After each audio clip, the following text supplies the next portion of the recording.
ಅಮ್ಮ ದೇವಿ ದುರ್ಗಮ್ಮ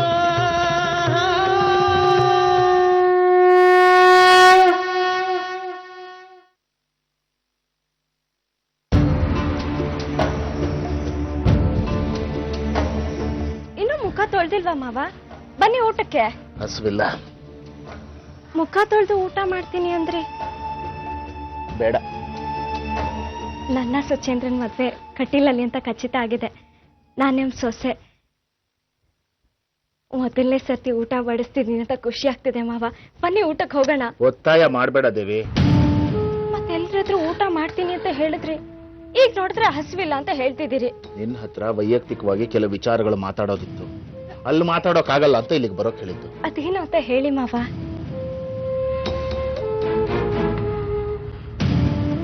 ಇಲ್ಲಿ ಬೇಡ, ದೇವಸ್ಥಾನದ ಹತ್ರ ಬಾ. ದೇವಸ್ಥಾನದ ಹತ್ರ ಬಾ, ಮಾತಾಡಬೇಕಾದ ವಿಚಾರ ಏನು ಅಂತ ಹೇಳ್ತೀನಿ. ಮಾವ ಒಂದ್ ನಿಮಿಷ.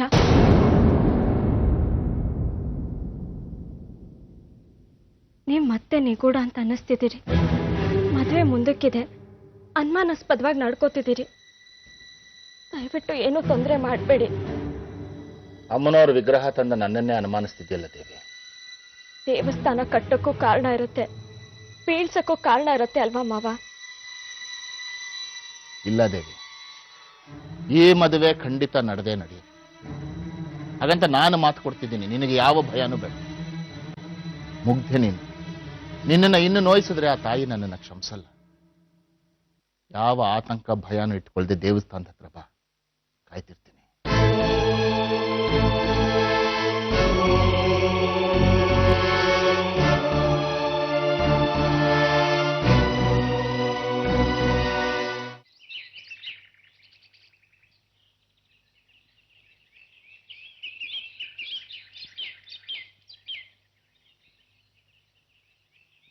ಅಪ್ಪಾಜಿ, ಅಪ್ಪಾಜಿ, ಏನ್ ಸುಚೇಂದ್ರ? ಅಪ್ಪಾಜಿ ನಿಂತ್ಕೊಳ್ಳಿ. ಎಲ್ಲಿಗೆ ಹೊಟ್ಟಿದ್ದೀರ ಹೇಳಿ? ಇನ್ನು 2 ದಿವಸಕ್ಕೆ ನಿನ್ನ ದೇವಿ ಮದುವೆ. ಎಲ್ಲರೂ ಕಟೀಲಿಗೆ ಹೊರಡಬೇಕಾಗಿ ಬರ್ಬೋದು. ಮದುವೆ ಕೆಲಸಗಳು ನನ್ನ ಕಡೆಯಿಂದ ಯಾವುದೂ ಆಗಿಲ್ಲ, ಅದಕ್ಕೆ ಹೋಗ್ತಾ ಇದ್ದೀನಿ. ಬನ್ನಿ, ನಾನು ಜೊತೆ ಬರ್ತೀನಿ. ನೀನು ದೇವಿ ಮನೇಲಿರೋ ಹೋಗು. ಊಟ ಆಯ್ತಾ ನೀವು? ಶುರುವಾಯ್ತಾ ನಿಂದ ಅನುಮಾನ? ಅನುಮಾನ ಅಲ್ಲ ಅಪ್ಪಾಜಿ, ಊಟ ಮಾಡ್ತೀನಿ ಅಂತ ಹೇಳಿದವರು ಅಲ್ಲಿ ಕಾಣಿಸ್ಲೇ ಇಲ್ಲ. ಇಲ್ಲಿಗೆ ಬಂದಿದ್ರ ಯಾರಿಗೂ ಮುಖ ತೋರಿಸ್ದೆ. ಹಿಂಗ್ ಮಾಡಿದ್ರೇನೆ ಅನುಮಾನ ಬರೋದು. ಬನ್ನಿ, ನಾನು ಬರ್ತೀನಿ ನಿಮ್ ಜೊತೆಗೆ. ನೀನು ದೇವಿಗೆ ತಾಳಿ ಕಟ್ಟಿದ್ರೆ ಸಾಕು. ಈ ಮದುವೆಯಲ್ಲಿ ನಿಂದು ಅದೊಂದೇ ಕೆಲಸ. ನಾನ್ ದೇವಿಗೆ ತಾಳಿ ಕಟ್ಟೋವರೆಗೂ ನಿಮ್ ಜೊತೆನೆ ಇರ್ತೀನಿ. ಬನ್ನಿ ಹೋಗೋಣ, ಬನ್ನಿ. ಧರ್ಮ ಏನು ಮಾಡಿದ್ರೇನು, ನಮ್ಮ ಮೇಲಿನ ಅಪವಾದ ತಪ್ಪಿದ್ದೇ ಅಲ್ಲ. ನೀವು ಮದುವೆ ಕೆಲ್ಸಕ್ಕೆ ಹೊಟ್ಟಿದ್ದೀನಿ ಅಂತಂದ್ರಿ, ನಾನ್ ಬರ್ತೀನಿ ಅಂತಂದೆ. ಈಗ ಬೇಡ ಅಂತ ಹೇಳ್ತಿದ್ದೀರಾ, ಅನುಮಾನ ಬರಲ್ವಾ? ಮದುವೆ ಕೆಲ್ಸಕ್ಕೆ ನೀವು ಹೋಗ್ತಿರೋದು? ಚಿಕ್ಕಣೆ, ಚಿಕ್ಕಣೆ, ನೀವು ಇಲ್ಲಿದ್ದೀರಾ? ಬನ್ನಿ ನನ್ನ ಜೊತೆ. ನಾನು ಎಲ್ಲಿಗೂ ಬರಲ್ಲ, ನನ್ನ ಅಪ್ಪಾಜಿ ಜೊತೆ ಇರ್ತೀನಿ. ಹೋಗು. ದಯವಿಟ್ಟು ನನ್ನ ಜೊತೆ ಬನ್ನಿದ್ದಾನೆ. ಟೈಲರ್ ಕಾಯ್ತಾ ಇದ್ದಾನೆ. ಮದುವೆ ಬಟ್ಟೆಗೆ ನೀವು ಇನ್ನೂ ಅಳ್ತಾನೆ ಕೊಟ್ಟಿಲ್ಲ. ಮದುವೆ ಎಷ್ಟು ದಿನ ಇದೆ ಅಂತ ತಿಳ್ಕೊಂಡಿದ್ದೀರಿ? ಇವತ್ತು ಸಂಜೆ ಹೋಗ್ತೀನಿ, ತಪ್ಪಿದ್ರೆ ನಾಳೆ ಬೆಳಗ್ಗೆ ಹೋಗ್ತೀನಿ. ಹೋಗು. ಚೀಚಿ ಎಲ್ಲಾದ್ರೂ ಉಂಟಾ? ಟೈಲರ್ಗೆ ನಾಳೆ ಅವನ ಹೆಂಡತಿ ಊರಿನಲ್ಲಿ ಜಾತ್ರೆ ಅಂತೆ, ಅಲ್ಲಿಗೆ ಹೋಗ್ತಾ ಇದ್ದಾನೆ. ನೀವೇನ್ ಚಿಕ್ಕದಣಿ 6 ತಕ್ಷೆಯಲ್ಲಿ ದೇವಿ ಜೊತೆ ನೀವು ಯಾಕೆ ಕಾಣಬೇಕು ಗೊತ್ತಾ? ನೀವು ಬನ್ನಿ ಚಿಕ್ಕದಣಿ. ನಾನ್ ಬರಲ್ಲ. ಬನ್ನಿ ಚಿಕ್ಕದಣಿ. ಮದುವೆ ಕೆಲಸಕ್ಕೆ ನಾನು ಹೋಗ್ತಿರೋದು, ಹೋಗು. ಬನ್ನಿ ಚಿಕ್ಕದಣಿ. ನಾನು ಅಲ್ಲಿ ಕಾಯ್ತಿದ್ದೆ ಚಿಕ್ಕದಣಿ. ಬನ್ನಿ. ಬಿಡೋ ಅಲ್ಲ. ಬನ್ನಿ ಚಿಕ್ಕದಣಿ, ಕೂತ್ಕೊಳ್ಳಿ ಚಿಕ್ಕದಣಿ. ಹೋಗೋಣ, ಕೂತ್ಕೊಳ್ಳಿ.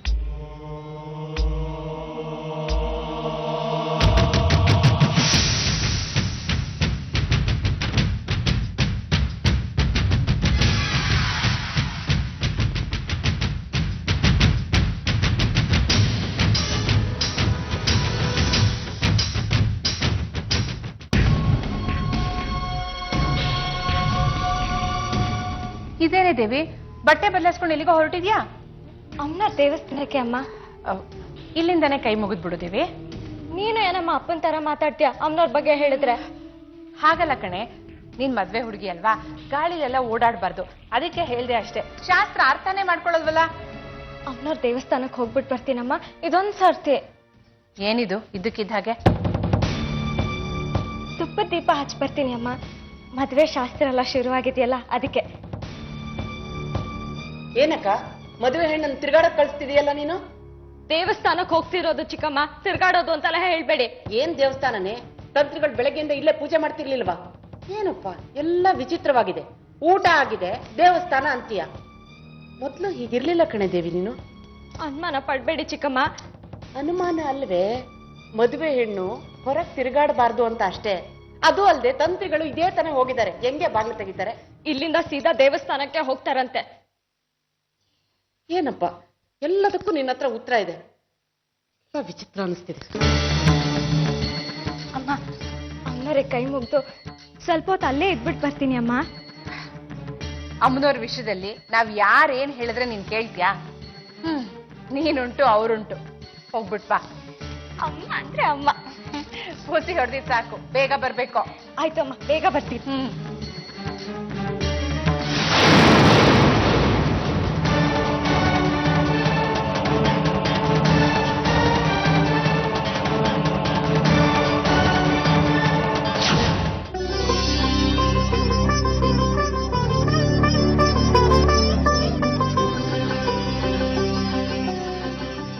ಬಂದ್ಯಾ? ನಮ್ಮ ಮನೆ ಭಾಗ್ಯ ನೀನು. ನಮ್ಮ ಮನೆತನದ ಕೀರ್ತಿ ಪ್ರತಿಷ್ಠೆಗಳನ್ನ ಹೆಚ್ಚಿಸೋಕೆ ಬರ್ತಿದ್ದೀಯ.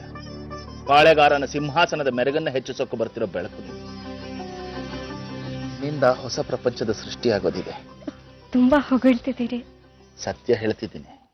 ಏನೋ ಮಾತಾಡ್ಬೇಕು ಅಂದ್ರೆ ಏನ್ ವಿಷಯ ಮಾವ?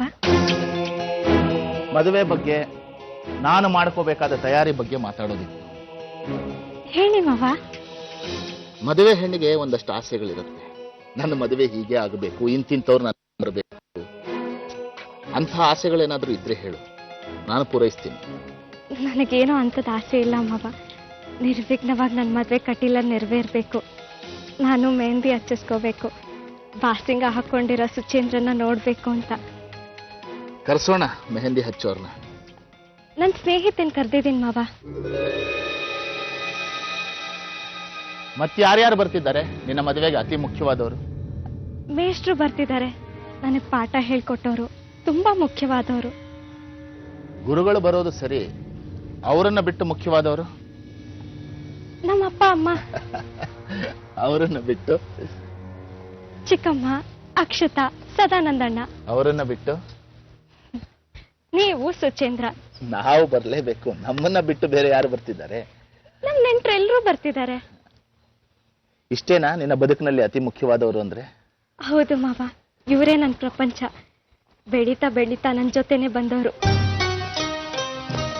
ಮರ್ತಿದೀಯಾ? ನಿನ್ನ ಬದುಕಿನಲ್ಲಿ ಅತಿ ಮುಖ್ಯವಾದವ್ರನ್ನ ಕರೆದಿಲ್ಲ ನೀನು. ಇಲ್ಲ ಮಾವ, ನಾನು ಯಾರನ್ನೂ ಮರ್ತಿಲ್ಲ, ಎಲ್ಲಾರನ್ನೂ ಕರ್ತಿದ್ದೀನಿ. ಬದಲಾಗಿದ್ದೀಯ ಬಿಡು. ಹೊಸ ಬದುಕು ಹೊಸ ಬದಲಾವಣೆ ತಂದಿದೆ. ಅರ್ಥ ಆಗ್ಲಿಲ್ಲ ಮಾವ. ನಾನು ಬದಲಾಗಿಲ್ಲ, ನಾನು ಅದೇ ದೇವಿ. ನೀನು ಅಂಬೆಗಾಲು ಇಡ್ತಾ ಇದ್ದಾಗಿನಿಂದ ನಾನು ನಿನ್ನ ಗಮನಿಸಿದ್ದೇನೆ. ಅಪ್ಪ ಅಮ್ಮ ಇವರನ್ನ ಬಿಟ್ಟು ನಿನಗೆ ಬೇರೆಯದ್ದೇ ಆದ ಪ್ರಪಂಚ ಇದೆ. ಸ್ನೇಹಿತರು, ಗುರುಗಳು, ಅಣ್ಣ, ಚಿಕ್ಕಮ್ಮ ಇವರನ್ನ ಬಿಟ್ಟು ನಿನ್ನ ಬದುಕಿನಲ್ಲಿ ಬೇರೆಯದ್ದೇ ಆದ ದಿಕ್ಕು. ನನ್ನ ಸುಚೇಂದ್ರನ ಬಿಟ್ಟು ನಿನ್ನ ಬದುಕಿನಲ್ಲಿ ಬೇರೆಯದ್ದೇ ಆದ ಮಾರ್ಗ ಇದೆ. ಅರ್ಥ ಆಗ್ಲಿಲ್ವಾ? ಮರ್ತಿದ್ದೀಯ? ಇಲ್ಲ ಮಾವ. ಬೇರೆಯದ್ದೇ ಆದ ಪ್ರಪಂಚ ಅಂದ್ರೆ ದೇವಸ್ಥಾನ,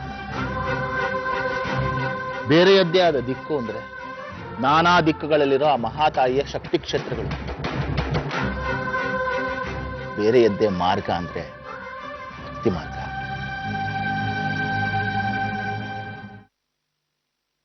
ನೀನು ಮರೆತಿದ್ದು ಅಮ್ಮನವರನ್ನ.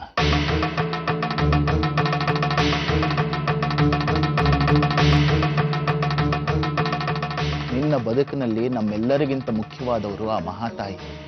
ತಾಯಿ ಜಗನ್ಮಾತೆ, ಸರ್ವೇಶ್ವರಿ, ಭಗವತಿ. ನಿನ್ನ ಹುಟ್ಟು ಆ ಮಹಾತಾಯಿಯ ವರಪ್ರಸಾದ. ನಿನ್ನ ಅದೆಷ್ಟೋ ಕಷ್ಟಗಳು ಆ ತಾಯಿಯಿಂದ ಬಗೆಹರಿದಿದೆ. ಆ ಮಹಾತಾಯಿನೇ ನಿನ್ನ ಮದುವೆಗೆ ನೀನು ಆಮಂತ್ರಿಸಿಲ್ವಲ್ಲ ದೇವಿ? ತಾಯಿ ಬರೋದು ಬೇಡವಾ ಮದುವೆಗೆ? ಅವಳಿಟ್ಟ ಮುಹೂರ್ತಕ್ಕೆ ಅವಳು ಆಶೀರ್ವಾದ ಮಾಡೋದು ಬೇಡವಾ?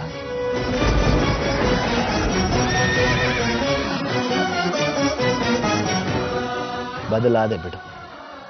ತಾಯಿ ಬೇಕಾಗಿಲ್ಲ ನಿನಗೆ.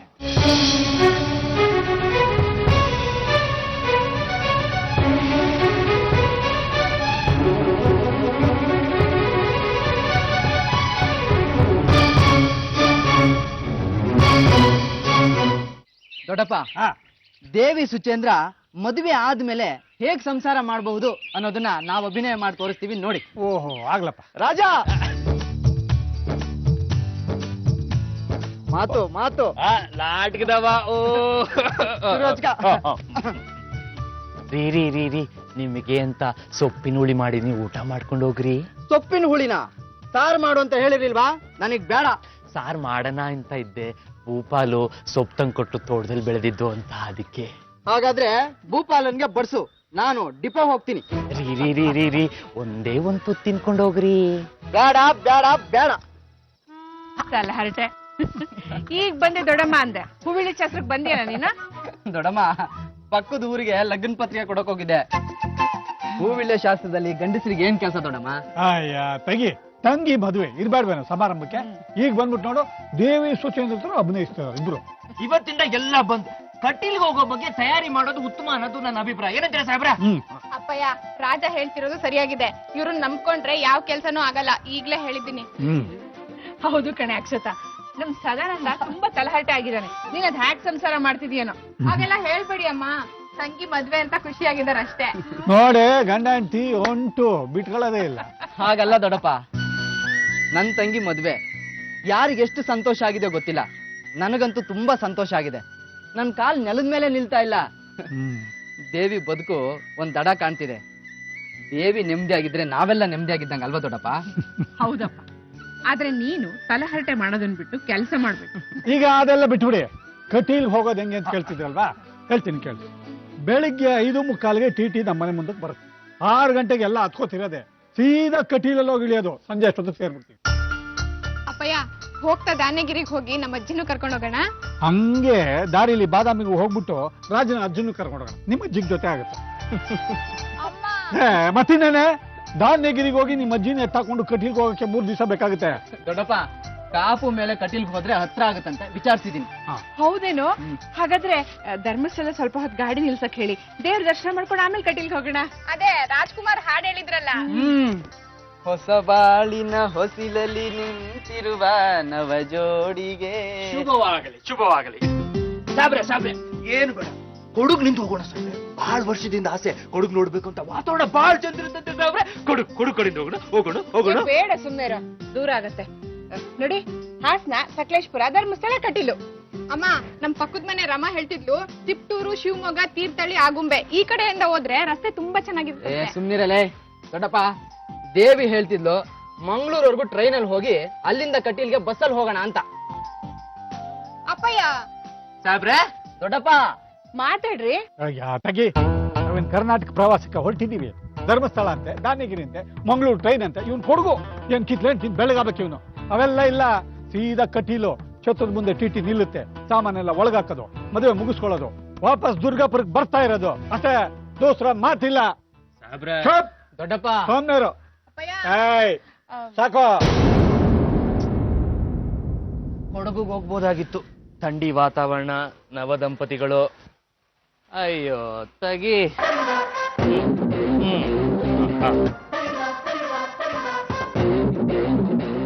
ಇದೇ ನಿಮ್ ಕೊನೆ ನಿರ್ಧಾರನೋ? ಮಾಡ್ಕೊಳ್ಳಿ. ನಿಮ್ಗೇನೇನು ಅನ್ಸುತ್ತೋ ಎಲ್ಲ ನೀವೇ ಮಾಡ್ಕೊಳ್ಳಿ. ಮದುವೆಗೆ ಬಂದ್ರೆ ಒಂದು ಗ್ಲಾಸು ಆ ಕಡೆ ಎತ್ತಿಡಲ್ಲ ನಾನು. ಅಕ್ಷತಾ, ಬಾರೆ, ಎಲ್ಲ ಅವರೇ ಮಾಡ್ಕೋತಾರಂತೆ, ಮಾಡ್ಕೊಳ್ಳಿ ಬಾ. ಧರ್ಮಸ್ಥಳಕ್ಕೆ ನೀವೆಲ್ಲಿ ಕರ್ಕೊಂಡು ಹೋಗ್ತೀರಾ? ನಂಗೂ ಕೇಳಿ ಕರ್ಕೊಂಡು ಹೋಗದೆ ಇದ್ರು ಪರವಾಗಿಲ್ಲ. ಹನುಮಂತರಾಯನ್ ಮೂತಿ ಮಾಡ್ಕೊಳ್ಳೋ ಅವಶ್ಯಕತೆ ಇಲ್ಲ. ಮಗಳ ಮದ್ವೆ ನಗ್ನಗ್ತಾ ಇರ್ಬೋದು.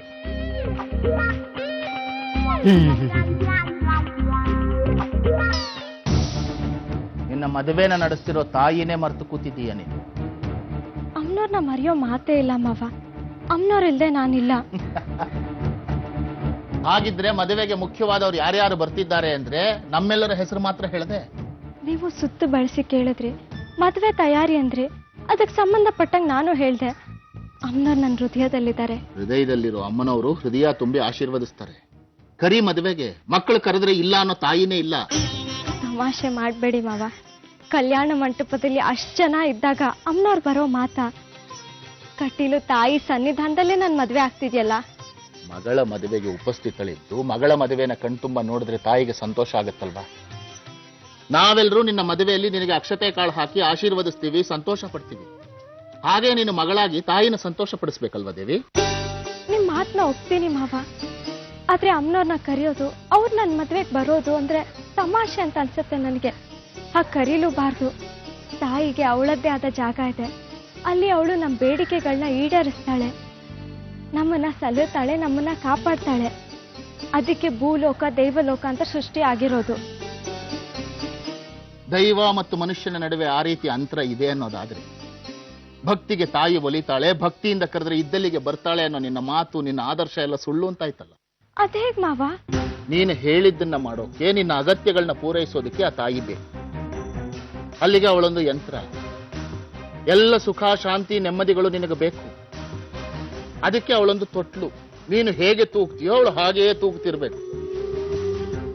ಮಗಳ ನೀನು ಶುಭ ಸಮಾರಂಭಕ್ಕೆ ತಾಯಿನೇ ಕರೆಯೋಕೆ ಹಿಂದೂ ಮುಂದೆ ನೋಡ್ತೀಯಲ್ಲ. ಸ್ವಾರ್ಥಿ ನೀನು. ನಿನ್ನನ್ನು ನಾನು ನನ್ನ ಮನೆ ಬೆಳಕು ಅಂತ. ನನ್ನ ಮನೆಗೆ ಸೊಸೆಯಾಗಿ ಬರ್ತಿರೋಳ ಹೃದಯದ ತುಂಬಾ ಸ್ವಾರ್ಥ ತುಂಬಿದೆ. ಅಲ್ಲಿ ಅಮ್ಮನವರಿಗೆ ಎಳ್ಳಷ್ಟು ಜಾಗ ಇಲ್ಲ. ಹಾಗೆ ಹೇಳ್ಬೇಡಿ ಮಾವ. ನಾನು ನಿಮ್ಮ ಮನೆಗೆ ಬರೋಕ್ಕೆ ಲಾಯಕ್ಕಾದವಳಲ್ಲ ಅನ್ನೋ ಭಾವ ಮೂಡುತ್ತೆ. ನನಗೀಗಾಗಲೇ ಆ ಭಾವ ಮೂಡಿದೆ. ನಿನ್ನ ತಾಯಿಗೆ ಕಣ್ಣು ಬರೋ ತರ ಮಾಡಿದ ಅಮ್ಮನವರನ್ನ ಮದುವೆಗೆ ಕರೀದೆ. ನೀನು ಶಾಸ್ತ್ರಗಳನ್ನ ಪೂರೈಸ್ಕೊಳ್ತಾ ಪಾಯಸ ತಿಂದು ಸುಖವಾಗಿದ್ದೀಯ. ಅಲ್ಲಿ ಅಮ್ಮನವರು ಮಗಳು ನನ್ನನ್ನು ಮರೆತು ಬಿಟ್ಲು ಅನ್ನೋ ವೇದನೆಯಲ್ಲಿ ಕೂತಿದ್ದಾಳೆ. ನಿನಗೇನೋ ಆಗಬೇಕಾಗಿತ್ತು. ಅದಕ್ಕೆ ದೇವಸ್ಥಾನಕ್ಕೆ ಹಣ್ಣು ಕಾಯಿ ಹೂವು ಹಿಡ್ಕೊಂಡು ಓಡ್ತಿದ್ದೆ. ನಿನ್ನ ನೋವು ಶಮನ ಆಗಬೇಕಾಗಿತ್ತು. ಅದಕ್ಕೆ ದೀಪ ಹಚ್ತಿದ್ದೆ. ನಿನ್ನ ಮನೆ ತಣ್ಣಗಿರ್ಬೇಕಾಗಿತ್ತು. ಅದಕ್ಕೆ ಅಮ್ಮನವರಿಗೆ ಎಳ್ನೀರಿನ ಅಭಿಷೇಕ ಹಾಕೋದು.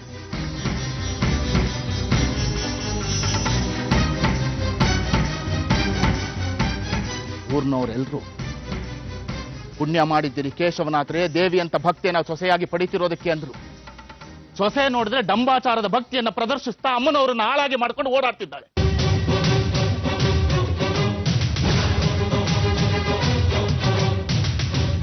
ಮಗಳಾದವಳಿಗೆ ತಾಯಿಗೆ ಏನಾದರೂ ಕೊಡಬೇಕು, ತಾಯಿಗೆ ಕೃತಜ್ಞತೆ ಹೇಳಬೇಕು, ಹೊಸ ಬದುಕಿಗೆ ಹೆಜ್ಜೆ ಇಡೋ ತರ ಮಾಡಿದ ತಾಯಿನ ಶುಭ ಸಮಾರಂಭಕ್ಕೆ ಆಮಂತ್ರಿಸಬೇಕು ಅನ್ನೋ ಪರಿಜ್ಞಾನ ಇಲ್ಲ. ಅಲ್ಲಿಗೆ ನೀನು ಮಗಳಲ್ಲ, ನೀನು ಭಕ್ತಿ ಅಲ್ಲ. ನಿನ್ನ ಭಕ್ತಿ ಎಂಥದ್ದು ಅಂತ ಇವತ್ತು ಜಗಜ್ಜಾಹೀರಾಗಿದೆ. ಸ್ವಾರ್ಥದ ಭಕ್ತಿ ನಿನ್ನದು.